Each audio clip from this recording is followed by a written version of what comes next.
2 મહિના સુધી દરરોજ નવું કપડું પહેરે ને તો એના જોડે ઓછું ના પડે એટલા કપડા છે. શાંતિથી કહો ને, આટલા બધા ઉછળો થશે ને. ગનમાં ખાલી 10,000 રૂપિયા જ ખર્ચો કર્યો તો અને અમે 100,000 રૂપિયાનો મારો જબ્બો કરાયો છે.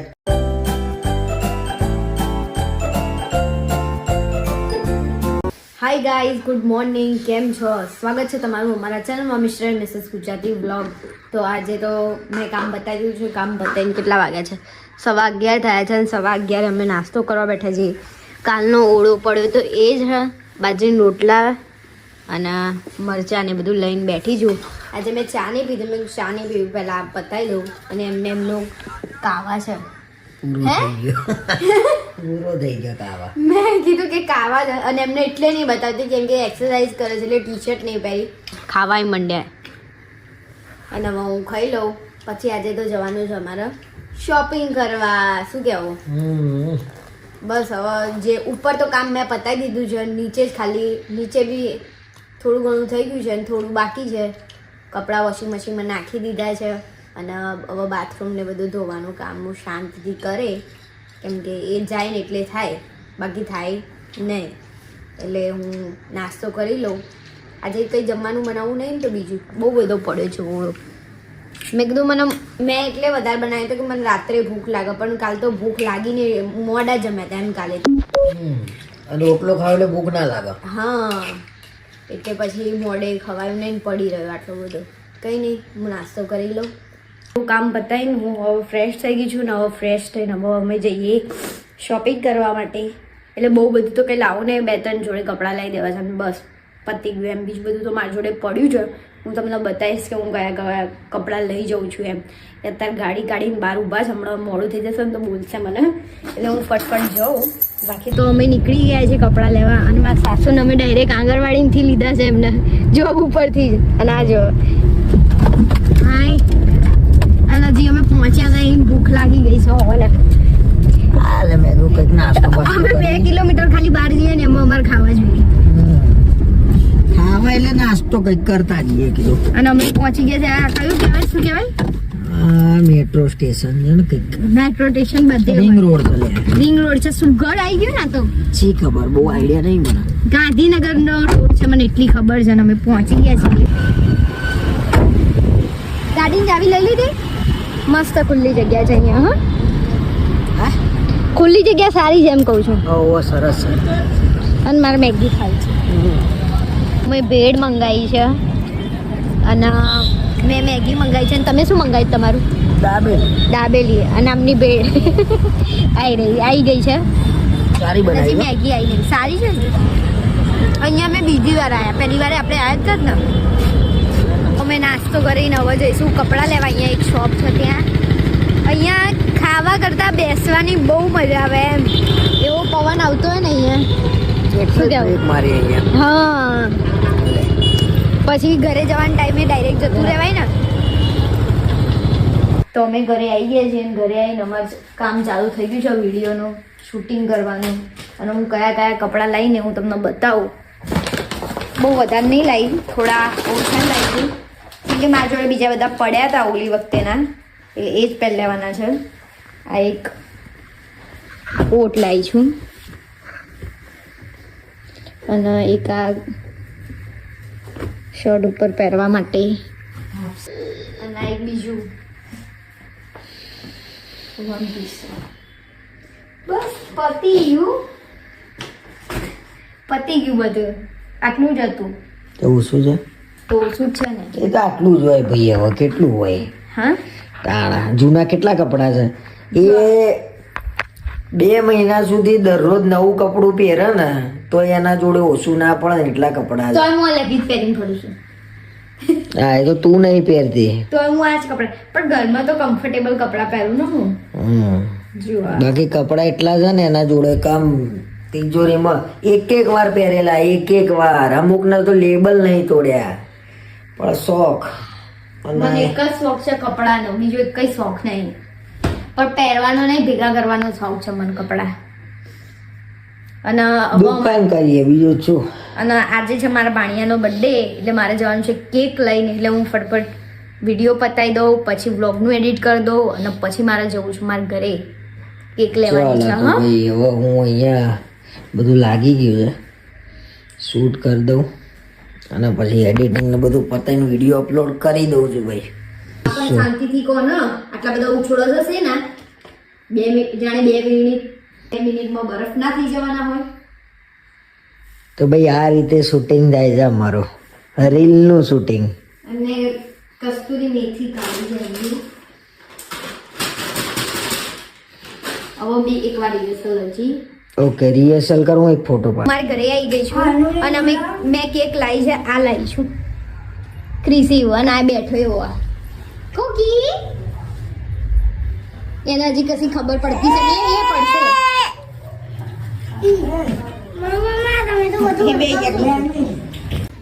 કાપો કોકી. એ કોકી કાપો કોકી.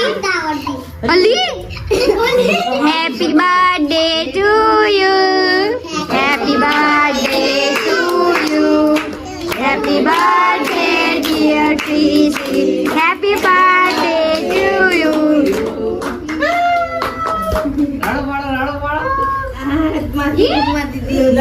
મેં મારી દીદી ફૂક. ચાલો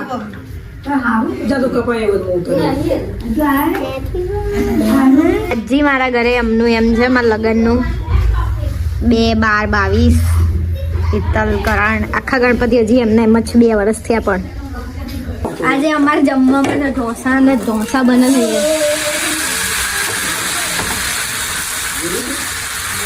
અને એક બની ગયો છે અને કારીગર છે મારા જીજાજી ભરતજી. અને આ બાજુ દાળનું તપેલું છે. સારા બનાવ્યા છે ભરતજી. મસાલો તો અમે મારા ઘરેથી આવી ગયા અને મારા ઘરે મેં બહુ વ્લોગ નહોતો ઉતાર્યો કેમ કે ફટાફટ ગયા અને ફટાફટ આ એવું હતું જ કેમ કે બહુ લેટ થઈ ગયું હતું એટલે ફટાફટ જતા રહ્યા હતા. અને પછી જમીન તરત જ અમે આવતા રહ્યા અને મારા બેને બનાવ્યા હતા ઢોસા, જોરદાર ઢોસા બનાવ્યા હતા.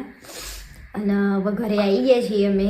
અને મારા ઘરે તમે જોયું હશે કે ગણપતિ દોરેલા હતા, એટલે મારા ઘરે બહુ બધી રીતિ રિવાજથી અમે બધું કર્યું હતું. અને આમના ઘરે નહોતું કર્યું એનું કારણ કહું કે એમના દાદા ઓફ થઈ 2 જ મહિના થયા હતા ને તમારે 8મા મહિનામાં ઓફ થઈ ગયા હતા દાદા અને મારા 12મા મહિનામાં લગ્ન હતા એટલે 4 મહિના જેવું થયું હતું. એટલે એમના ઘરે નહોતું કશું કર્યું. એમ તું કે જાન લઈને આવો પણ મેં ના પાડી કે ના, એમને એમની રીતે જે કરવું હોય એમના જોડે એટલા બધા પૈસા કઈ થોડી જાતે એકલા લાવીએ કે. એટલે મેં કીધું કે ના, એમના જાતે મેરેજ કર્યા છે. એટલે મેં છે ને ભાઈ, મેં લગ્નમાં ખર્ચો ના કર્યો. મેં 10 લાખ રૂપિયા ઘરમાં નાખીને ઘર હરખું કરાયું અને પછી મેં લગ્નમાં ખાલી 10,000 રૂપિયા જ ખર્ચો કર્યો હતો. અને અમે 6,000 રૂપિયાનો મારો જબ્બો કરાયો હતો મેં. અને 3,000 રૂપિયાનો જબ્બો કરાયો હતો લગ્ન માટે અને 5,000 કોર્ટના અને 6,000 રૂપિયા કોર્ટના આલ્યા હતા. 9,000 ના 10,000 રૂપિયા મેં મારું લગ્ન કર્યું હતું. અને આ ઘરમાં જે ફર્નિચર જુઓ છો, આ બધું ઘરમાં જેટલું બી ફર્નિચર છે એ બધું એમને એમના જાતે કરાવ્યું છે કેમ કે અમે લગ્નમાં ખર્ચો નહોતો કર્યો. કેમ કે આ ઘર બહુ જૂનું હતું કેમ કે એમના દાદાના. એટલે તું જે તમે જોઈ રહ્યા છો બધો શો એ કઈ જ નતું એમ કઈ. એટલે પાછળ દરવાજા બંધ નતા થતા, નોળી આવે, સાપ આવે, કઈ બી આવી જાય અમારી પાછળથી. એટલે બધું મેં જાતે. દરવાજો પણ નતો વખાતો નીચેનો. એટલે પણ દાદાને અમારે પેરાલિસિસ હતું, એ 17 વર્ષ સુધી ખાટલામાં જ રહ્યા છે. એટલે થશે એટલું જ કરશે બસ. એટલે અને એમને કર્યું, એમને એમ કીધું તારા ઘર જુએ છે, તારા ધૂમધામથી લગ્ન કરવા છે. તો ના, લગ્ન 2 દિવસના જ પતી જશે, બધું જ પૂરું થઈ જાય, પબ્લિક ઘેર જતી રહે, ખાવા પીવાનું એ જ હોય. અને જે આ બધું છે જે અમે રહીએ છીએ અત્યારે હાલમાં ફર્નિચર કર્યું એ જરૂરી હતું. એટલે અમે પહેલા એ જરૂરિયાતને પૂરી કરી. અને મેં લગ્નમાં ખર્ચો કરીને એવું નહીં કરાય ખર્ચો, પણ આપણી તાકાત પ્રમાણે કરાય. મેં મારી તાકાત હતી પણ એ મેં ઘરમાં નાખ્યા. તો આજે ઘરે મારું સારું લાગે છે. વિડીયો તમે જોશો તમને એમ લાગશે કે ના સારું છે, ભલે નાનું પણ સારું છે. અમારા લગ્નનું તમને એટલે કોઈ કહેશે કે વિડીયો અમે નહીં બતાવી શકતા કેમ કે ફોટોસ છે, આલ્બમ છે અમારા લગ્નનો. કેમ કે મારા ત્યાં વિધિ હતી એટલે મારા ઘરના મને મમ્મી કીધું કે લે તાર આલ્બમ કરાવો તો પણ કેસેટ બી કીધું પણ કેસેટ કોઈ મેં કીધું કે ના કેસેટ નહીં કરાવી એટલે આલ્બમ છે તમારે જોવો હોય તમે કોમેન્ટમાં કહો છો કે તમારો આલ્બમ બતાવો કાં તો હું કાલના વ્લોગમાં લઈ જ લઈશ એમ આલ્બમનું પણ અમારે લગન લવ વિથ એરેજ ને એવું બધું છે આમના ઘરે નહોતું કર્યું મારા ઘરે બધી જ જે પેલું વિધિ થયેલી છે એટલે એ પ્રમાણે એટલે હું જીવનમાં એક જ સલાહ આપીશ, જાતે કરજો, કોઈ દિવસ કોઈ આંગળી ના કરી જાય એવી રીતે જીવજો, થોડું કમાજો થોડું ખાજો પણ શાંતિથી જીવન જીવવા માટે પ્રયત્ન કરજો. એ મેઇન વસ્તુ છે.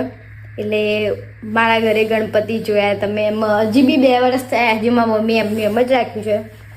અમારા લગ્નની તારીખ 2/12/22 હેતલ ને કરણ ને એટલે કંઈ નહીં એવું સમજી લેશે કે અમે બે જોડે એક જ આમ સ્થાન ઉપર લગ્ન કર્યા છે. જ્યારે અમારે લગ્ન કરવાના હતા આગલા દિવસે મારા ઘરે ગરબા હતા અને એક બાજુ હું ગરબા આમને હું વિડીયો કોલિંગ કરીને ગરબા બતાવું છું અને તમે શું કરતા હતા?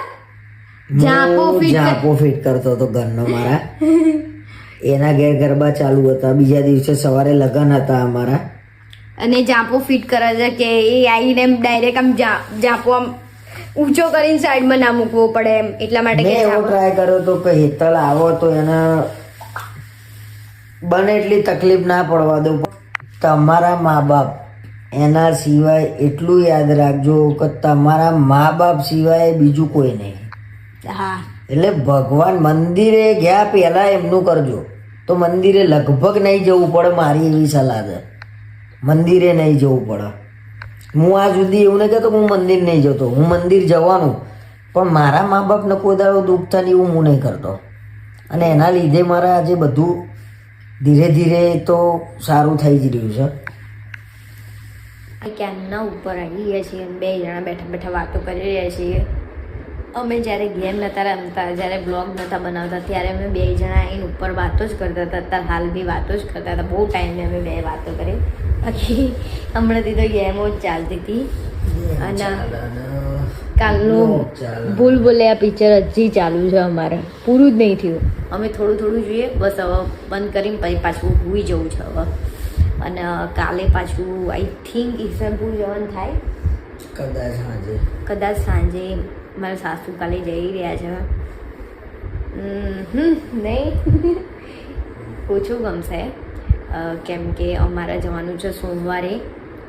અમે સોમવાર સવારે જતા રહીશું પછી રવિવારે પાછું એવું છે બેગ પેકિંગ કરવું છે પછી એક્સ્ટ્રા પાછા 2-3 વિડીયો અહીંયાથી બનાવીને લઈ જવા પડે એટલે બધું કલાકની ટ્રેન જ તો પછી અને મને એવું છે કે ટ્રેનમાં છે ને માથું ને એવું બધું દુખાય. હવે ના બી બન્યો બી ખરા તો એમ આપણા જોડે પડ્યો હોય તો મૂકી દેવાય એટલે એક્સ્ટ્રા રીલ્સનું એક પાછું લઈને જવું પડશે. એક પેલું શું કહેવાય પેકઅપ કરી દઈશું એટલે થોડું લઈ જવાય. એટલે રવિવાર તો આખું પેક છે, બેગ પેક કરવાની છે. હું છેલ્લે બતાવીશ બધા કપડાં કે હું કયા કયા કપડાં લઈ જાઉં છું અને આમનાય કપડાં બતાવીશ કે કયા કયા લઈ જાય છે. એટલે કાલે જોઈએ, કાલે કદાચ ઈસનપુર જવાનું થાય. અને આજનો બ્લોગ હું અહીંયા જ એન્ડ કરું છું. મળીએ કાલે નવા બ્લોગમાં. ત્યાં સુધી તમે ચેનલને સબસ્ક્રાઈબ કરજો અને લાઈક કોમેન્ટ કરો અને લાઈક કરવાનું ભૂલતા નહીં.